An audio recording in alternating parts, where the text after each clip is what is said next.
بسم اللہ الرحمن الرحیم۔ السلام علیکم ورحمۃ اللہ وبرکاتہ۔ عزیز طلباء و طالبات، ہم کتاب دروس البلاغہ سے صفحہ نمبر 17 تک 3 سبق مکمل پڑھ چکے ہیں۔ پہلے سبق میں مبادیات کتاب کے تعلق سے بہت ساری چیزیں آئی تھی آپ کے سامنے۔ دوسرے سبق میں فصاحت الکلمہ اور تیسرے سبق میں فصاحت الکلام کا ایک حصہ ہم پڑھ چکے ہیں۔ جن طلباء و طالبات نے پچھلے ان 3 سبقوں میں حاضری نہیں دی کسی وجہ سے، اور وہ اگلا سبق سمجھنا چاہتے ہیں، آج کے سبق میں حاضر ہے، تو ان کے لیے ضروری اور لازم ہے کہ وہ پہلے ان 3 سبقوں کو اچھی طریقے سے سمجھیں۔ اور سمجھنے کے لیے یہ تینوں سبق آپ کے یوٹیوب چینل پر موجود ہے، آپ جا کر سن سکتے ہیں تاکہ اگلے تمام اسباق آپ کے لیے سمجھنا آسان ہو جائے۔ اس لیے کہ ہر کتاب کا اگلا سبق سمجھنا پچھلے سبق کے سمجھنے پر موقوف ہوتا ہے، لیکن بطور خاص اس کتاب کے لیے یہ ضروری ہے کہ پچھلا سبق آپ سمجھیں اگلا سبق سمجھنے کے لیے۔ بہرحال سبق نمبر 3 میں ہم نے فصاحت الکلام کو پڑھا تھا۔ میں مختصراً دہرا دیتا ہوں تاکہ سبق طویل نہ ہو جائے۔ فصاحت الکلام کیا ہے؟ سلامت من تنافر الکلمات مجتمعۃ، پے در پے تنافر کلمات سے خالی ہو، پے در پے تنافر کلمات سے خالی ہو، ضعف تعلیف سے خالی ہو، تاکید سے خالی ہو، مع فصاحت کلماتی، کلمات کے تمام کلمات کی فصاحت کے ساتھ ساتھ۔ تو تفصیل تو سبق نمبر 3 میں موجود ہے۔ اس کے بعد ہم نے صرف تنافر کو پڑھا تھا، پے در پے تنافر کلمات کو ہم نے پڑھا تھا۔ 2 مثالوں میں فی رفع عرش الشرع مثلک یشرع ولیس قرب قبر حرب قبر، اور تیسری مثال تھی کریم متى امدح والورى معی وإذا ما لمته وحدی۔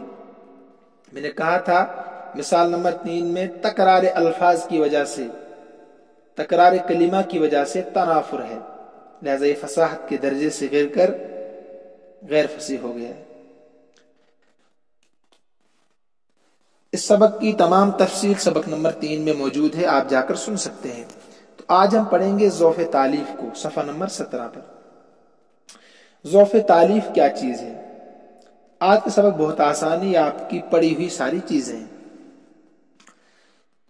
مشہور نحوی قاعدے کے خلاف کسی قاعدے کا ہونا، نوٹ کیجیے، مشہور نحوی قاعدے کے خلاف کسی قاعدے کا ہونا ضعف تالیف کہلاتا ہے۔ مشہور میں کیوں کہہ رہا ہوں؟ مشہور اس لیے کہہ رہا ہوں کیونکہ جس طریقے سے آپ فقہ میں کوئی مسئلہ پڑھتے ہیں، اس میں بہت سارے فقہا کے اقوال ہوتے ہیں، اپنی اپنی رائے پیش کرتے ہیں، لیکن پھر آخر میں آپ پڑھتے ہیں مفتہ بہ قول۔ اس کا مطلب ہے کہ راجح قول یہی ہے، اسی پر عمل ہونا چاہیے۔ اسی طریقے سے نحو بھی ایک فن ہے، بڑا گہرا فن ہے، اس میں بھی بعض نحویوں کے اختلافات ہوتے ہیں کسی قاعدے کے تعلق سے، لیکن جمہور نحوی جس قاعدے پر متفق ہو جائیں تو مشہور کہلاتا ہے۔ ٹھیک ہے، ایک قاعدہ ہے نحو کا کہ پہلے مرجع لایا جائے، اس کے بعد اس کی ضمیر کو لایا جائے۔ پہلے مرجع، اس کے بعد ضمیر، آپ نے پڑھا ہے۔ مثلا زیدن ضربتہ، تو ضربتہ میں جو ہو ضمیر ہے نا، اس کا مرجع کیا ہے، لوٹنے کی جگہ کیا ہے، وہ زیدن ہے۔ ٹھیک ہے، تو یہ قاعدہ ہے کہ پہلے مرجع لائیں پھر اس کی ضمیر لائیں۔ لیکن اگر کہیں اس قاعدے کے خلاف ہو، یعنی پہلے ضمیر ہو پھر اس کا مرجع ہو، اسی کا نام ہے اضمار قبل الذکر۔ اس کا نام کیا ہے نحو کی اصطلاح میں؟ اضمار قبل الذکر۔ اضمار قبل الذکر مشہور نحوی قاعدے کے مطابق جائز نہیں، سمجھ رہے ہیں آپ؟ اضمار قبل الذکر لفظاً بھی جائز نہیں ہے اور رتبتاً بھی جائز نہیں ہے۔ نحوی مشہور قاعدے کے مطابق. تو اگر کہیں اضمار قبل ذکر ہوا ہے، انہیں پہلے ضمیر کو اور پھر مرجع کو، حالانکہ پہلا مرجع پھر ضمیر ہونی چاہیے، اگر کہیں ایسا ہوا پہلے ضمیر ہے پھر مرجع ہے تو وہاں اضمار قبل ذکر ہوگا. تو اضمار قبل ذکر ہوگا تو پھر قاعدہ نحوی جو ہے مشہور نحوی قاعدہ اس کے خلاف ہو رہا ہوگا. تو قاعدے کے خلاف ہو رہا ہوگا تو آپ کہیں گے یہ کلام، یہ شعر، یہ عبارت فصاحت کے درجے سے گر کر غیر فصیح ہو گیا ہے، کیونکہ مشہور قاعدے کے خلاف ہے نا. اسی کا نام ہے ضعف تالیف. آئیے اب ہم وہ مثال پڑھتے ہیں، وہ شعر پڑھتے ہیں جو کتاب میں درج ہے، صفحہ نمبر 18 کے شروع میں. ایک شعر ہے، ترجمہ پہلے دیکھیے. جزا بنوہ ابا الغیلان عن کبر وحسن فعل کما یجزا سنمار. پہلے الفاظ دیکھیے پھر ترجمہ کرتے ہیں، پھر مطلب سمجھتے ہیں. اس میں جو ہے جزا اس کے معنی آتے ہیں بدلہ، ٹھیک ہے. بنوہ، بنو نہ تھا، اضافت کی وجہ سے نون گر گیا، بنو نہ تھا جمع. ابو الغیلان یا مفعول بھی بن رہا اس لیے ابا. یجزا اصل میں یہ مجرور ہونا چاہیے تھا اور ماضی ہونا چاہیے تھا، لیکن یہاں اس طریقے سے استعمال کیا گیا تو آپ ایسے ہی سمجھیں گے آپ. تو یجزا بدلہ دیا جانا. سنمار، یہ سنمار کون تھا؟ سنمار یہ روم کا رہنے والا ایک مشہور انجینئر تھا جو تعمیرات کا کام کرتا تھا. اس وقت کا جو حاکم تھا اس کا نام تھا نعمان اکبر. اس نے اس سے مطالبہ کیا ایک عالی شان محل بنانے کا. اس انجینئر نے سنمار نے اس کے لیے عالی شان محل بنایا، خورنق نامی محل. جب وہ تیار ہو گیا تو اس کی نیت خراب ہو گئی نعمان اکبر کی. اس نے چاہا کہ ایسا محل دنیا میں نہیں ہونا چاہیے، لہذا اس نے اس کو محل کی چھت سے گرا دیا اور وہ مر گیا بیچارہ. بعض کہتے ہیں اس کے ہاتھ کاٹ دیے. خیر جو بھی ہوا تو اس کے ساتھ برا بدلہ دیا گیا اس کو. سوء مکافات اس کو کہتے ہیں. یعنی اچھائی کا بدلہ اچھا ہونا چاہیے لیکن برائی سے بدلہ دیا گیا، اس کا نام ہے سوء مکافات. پھر یہ مثال مشہور ہو گئی، جب بھی کوئی کسی کے ساتھ سوء مکافات یعنی برا بدلہ دیتا تھا تو وہ کہتے تھے جزاہ جزاء سنمار، اس نے اس کو ایسا بدلہ دیا جیسے سنمار کو بدلہ دیا گیا تھا. یہ مشہور ہو گیا. ایسے ابو الغیلان ایک شخص ہے، اس نے اپنے بیٹوں کے ساتھ اچھا برتاؤ کیا، ان کو پالا پوسا، جوان کیا.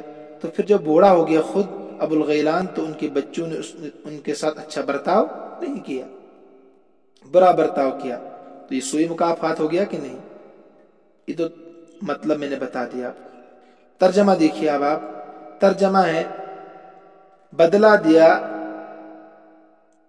جزا بنوہ ابا الغیلان عن کبر وحسن فعل کما یجزا سنمار. بدلہ دیا اس کے بیٹوں نے ابو الغیلان کو بڑھاپے اور اچھے برتاؤ کے باوجود. حسن فعل، کبر کے معنی بڑھاپے، بڑھاپے اور اچھے برتاؤ کے باوجود جیسا کہ بدلہ دیا گیا سنمار کو. ترجمہ بھی سمجھ گئے ہوں گے آپ، مطلب بھی سمجھ گئے ہوں گے، الفاظ بھی سمجھ گئے ہوں گے. چوتھی چیز جو آپ کو سمجھنی ہے، جو محل استشہاد ہے اس شعر میں، وہ کیا ہے؟ دیکھیے بتایا میں نے آپ کو کہ پہلے مرجع ہونا چاہیے اور پھر ضمیر ہونی چاہیے. لیکن یہاں اضمار قبل ذکر لفظاً بھی اور رتبتاً بھی ہے. پہلے لفظاً سمجھیے. لفظاً کیسے ہے؟ دیکھیے جو بنوہ میں ہو ضمیر ہے نا، اس کا مرجع ہے ابو الغیلان. ابو الغیلان کو پہلے آنا چاہیے تھا، عبارت ہونی چاہیے تھی ابو الغیلان جزا بنوہ عن کبر وحسن فعل.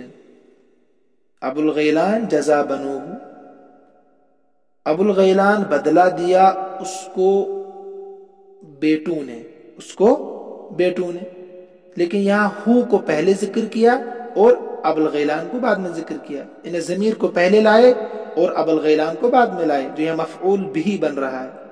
تو یہاں اضمار قبل ذکر ہوا ہے، مرجے کے ذکر کرنے سے پہلے ضمیر کو لائے، ہو کو۔ پتہ ہے نا آپ کو میں نے کیسے ہونی چاہیے عبارت؟ ابوالغیلان جزا بنو، یا عبارت ہونی چاہیے تھی، ہو کو آپ چھوڑ دیجئے، جزا بنو ابوالغیلان، ہو کے بغیر جزا بنو ابوالغیلان اباہم، جزا بنو ابوالغیلان اباہم، بدلہ دیا ابوالغیلان کے بیٹوں نے اپنے باپ کو، یہ عبارت ہونی چاہیے تھی۔ سمجھ رہے نا آپ؟ ٹھیک ہے۔ تو اب جب یہ سمجھ گئے آپ، یہ تو لفظاً اضمار قبل ذکر ہے، لفظاً جو جائز نہیں ہے۔ انہیں ہو ضمیر جو ابوالغیلان کی طرف لوٹ رہی ہے، اور اس میں ابوالغیلان کے ذکر کرنے سے پہلے ہی بنوہ میں اس کی ضمیر لائے ہیں، تو یہ اضمار قبل ذکر لفظاً کہلائے گا، اضمار قبل ذکر لفظاً کہلائے گا۔ اور یہ مشہور نحوی قاعدے کی خلاف ہے۔ جب مشہور نحوی قاعدے کی خلاف ہے تو یہ فصیح کہاں رہا؟ تو فصاحت کے درجے سے گر کر غیر فصیح ہو گئے۔ تو لفظ میں نے سمجھایا آپ کو۔ اور رتبتاً کا مطلب کیا ہے؟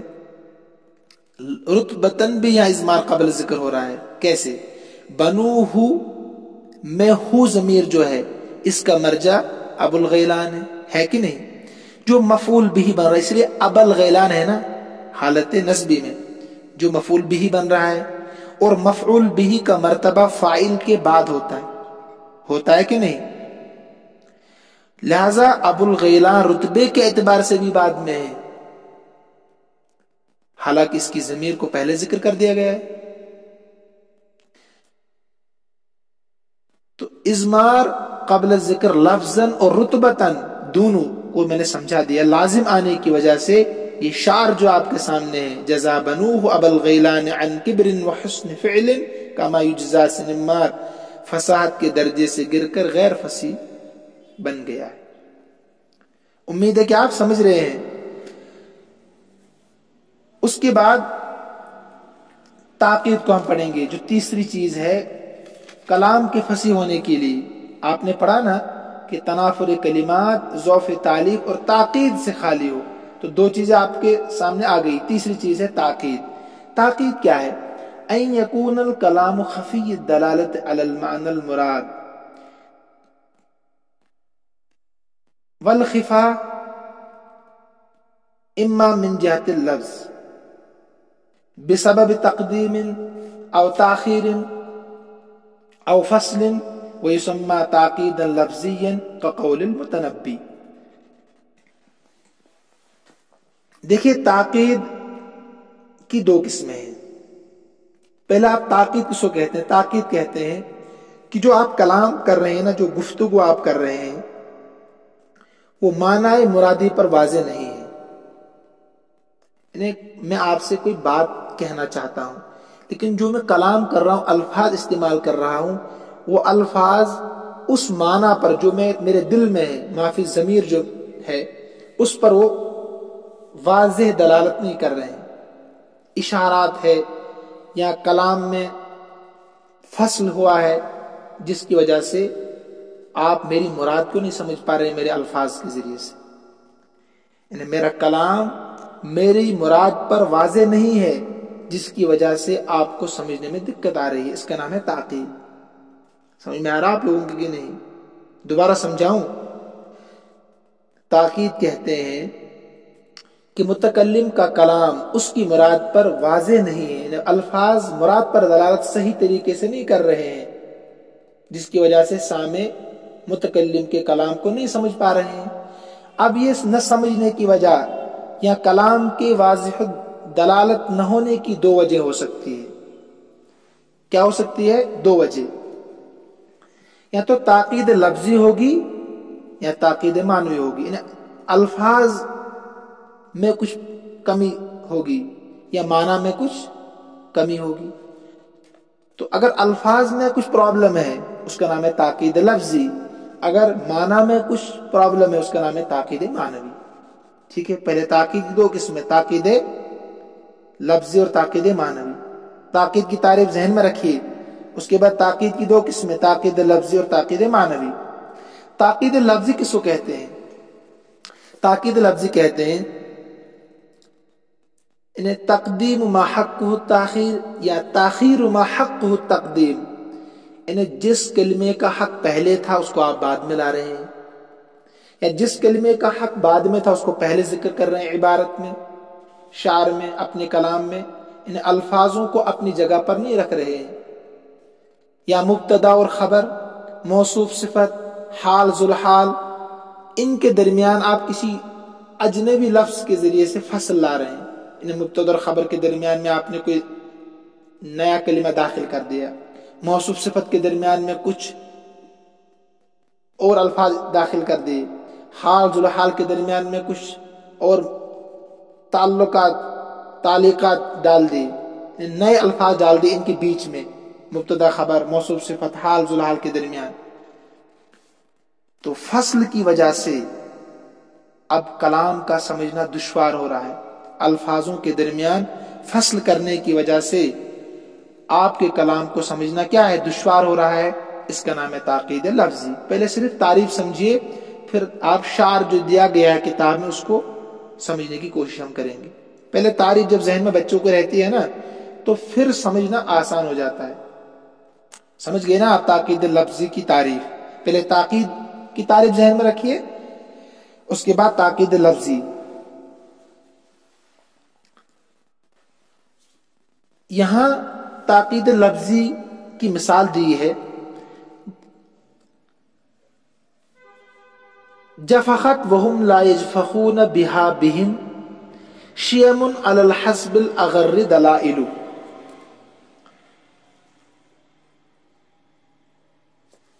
اگر ہم اس شعر کا ترجمہ اسی حالت میں کریں گے تو اس کا ترجمہ دیکھیے، آپ کاپی میں لکھیے، جفخت وهم لا يجفخون بها بهم شيم على الحسب الاغر دلائل. پہلے ترجمہ لکھنے سے پہلے آپ الفاظ پر ذرا غور کیجیے. جفخت کے معنی ہے فخر کرنا، واحد مؤنث غائب کا صیغہ ہے. ٹھیک ہے. یجفخون جمع مذکر غائب کا صیغہ ہے، وہ فخر نہیں کرتے ہیں. شیمن یہ شیمتن کی جمع ہے. اس کے معنی عادات اور خصلت، عادات خصلت. الاغر کے معنی ہے روشن، سفید.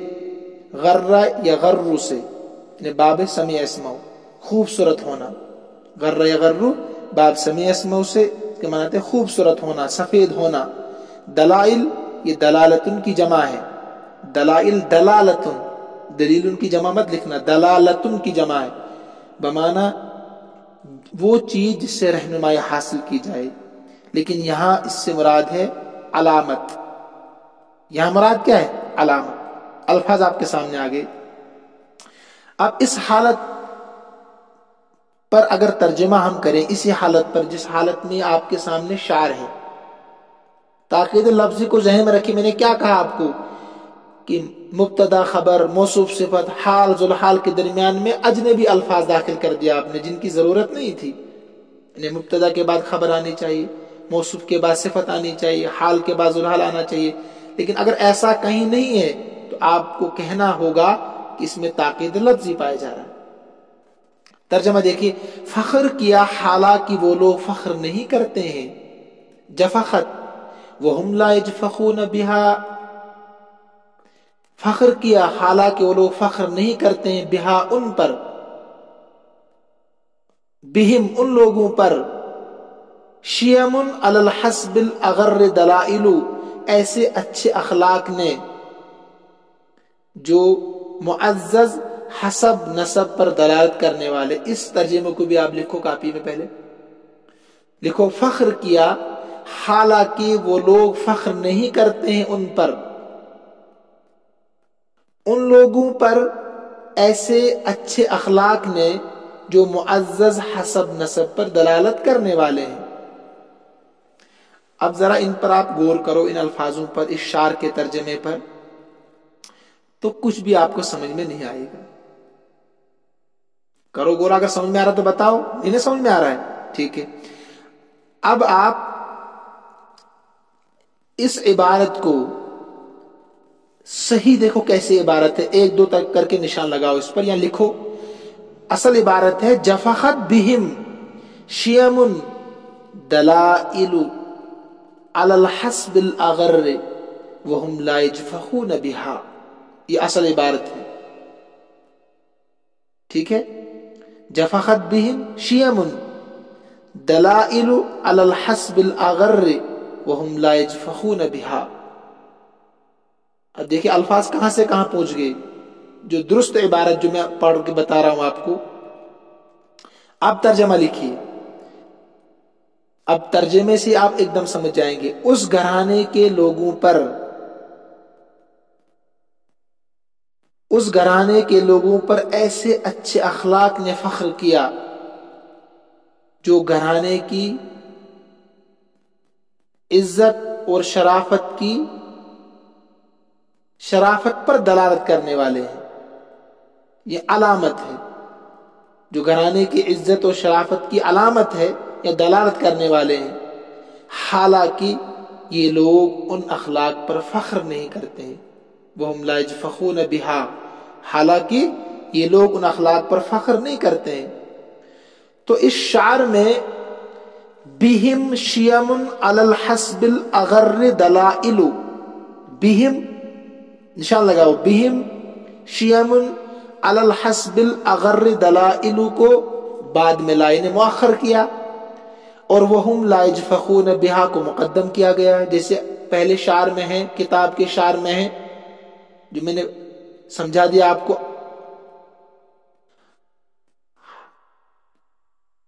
حالانکہ اصول کیا تھا کہ جس کا حق پہلے ہے اس کو پہلے لاتے، جس کا حق بعد میں تھا اس کو بعد میں لاتے. تو لہذا تقدیم اور تاخیر کی وجہ سے اس میں تاکید لفظی پایا جا رہا ہے. جب تاکید لفظی پایا جا رہا ہے تو یہ کلام، یہ شعر فصاحت کے درجے سے گر کر غیر فصیح ہو گیا ہے. اب ترجمہ دیکھیے. والتاکید ان یکون الکلام خفی الدلالۃ علی المعنی المراد. اور تاکید یہ ہے کہ کلام خفی الدلالہ ہو، یعنی دلالت کرنے میں وہ واضح نہ ہو. خفی الدلالہ کا مطلب یہ ہے خفی الدلالہ، دلالت کرنے میں واضح نہ ہو معنی مراد پر. اور جی خفا ہوگا نا، یعنی خفا کے مناتے ہیں پوشیدگی، یعنی مراد پر واضح نہ ہونا، اس کا معنی خفا ہے. کلام اگر مراد پر واضح نہیں تو اس کا نام خفا ہے. ابھی خفا 2 طریقوں سے ہوگا. نمبر 1 اما من جہت اللفظ، یا تو لفظ کی قبیل سے ہوگا. لفظ کی قبیل سے کیوں ہوگا خفا؟ کہتے ہیں بسبب تقدیم، میں نے جو بتایا آپ کو، تقدیم ما حقہ تاخیر، یعنی پہلے ذکر کر دیا حالانکہ بعد میں ذکر کرنا چاہیے تھا. او تاخیر، یا بعد میں ذکر کرنے کی وجہ سے حالانکہ اس کو پہلے کرنا تھا. او فصل، مبتدا خبر کے درمیان میں فصل کر دیا، موصوف صفت کے درمیان فصل کر دیا، حال ذوالحال کے درمیان میں فصل کر دیا.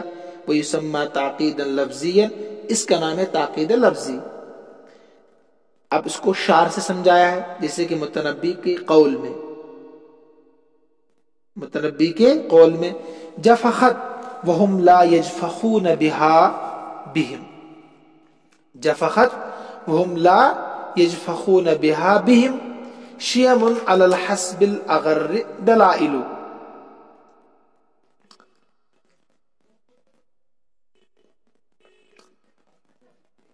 فخر کیا، یعنی یہ تعریف کر رہا اپنے ممدوح کی، تو میرے ممدوح کے اخلاق و عادات نے فخر کیا جو دلائل ہے، یعنی علامات ہے ان کے اعلیٰ حسب و نسب ہونے پر، ان کے اعلیٰ حسب و نسب ہونے پر. حالانکہ وہ لوگ خود ان اخلاق، یعنی اعلیٰ اخلاق پر فخر نہیں کرتے ہیں. یہ ترجمہ صحیح ترجمہ کر رہا ہوں میں. میرے ممدوح کے اخلاق و عادات نے فخر کیا جو علامات ہیں ان کے اعلیٰ حسب و نسب ہونے پر، حالانکہ وہ لوگ خود ان اخلاق پر یعنی بلند اخلاق پر فخر نہیں کرتے ہیں. تقدیری عبارت بھی آپ کے سامنے آ گئی کہ نہیں؟ جفخت بہم شیم دلائل علی الحسب الاغر وهم لا يجفخون بها فإن تقدیرہ، بے شک اس کی تقدیری عبارت یہ ہے جو آپ کے سامنے ہے. اب غور کریں ان پر. آج صرف ہم تاکید لفظی کو پڑھیں گے. کل یہاں سے انشاءاللہ اما من جہت المعنی، تاکید کی دو قسمیں ہیں. پہلے تاکید کی تعریف اور اس کے بعد تاکید کی دو قسمیں ہیں، تاکید لفظی اور تاکید معنوی. آج کے سبق میں اتنا رکھیے، تاکید لفظی مکمل. تو کل انشاءاللہ سبق نمبر 5 صفحہ نمبر 19 سے ہم پڑھیں گے. جو آپ کے پاس لنک آتی ہے اس کو آپ شیئر کیجئے دوسروں تک، تاکہ آپ کو بھی ثواب ملے اور مجھے بھی ثواب ملے. باقی کچھ مقصود